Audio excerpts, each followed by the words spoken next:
Mid-blizzard today, but these ranunculus are on a schedule for hardening off.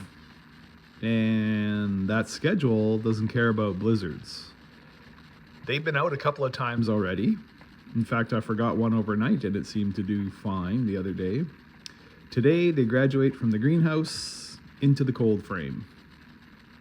Technically, ranunculus prefer this weather. They're Mediterranean, evolved for cool, wet winters. In fact, if you overheat them, you'll stunt them. For them, this is just another Thursday. The work doesn't stop for the weather, and neither does hardening off.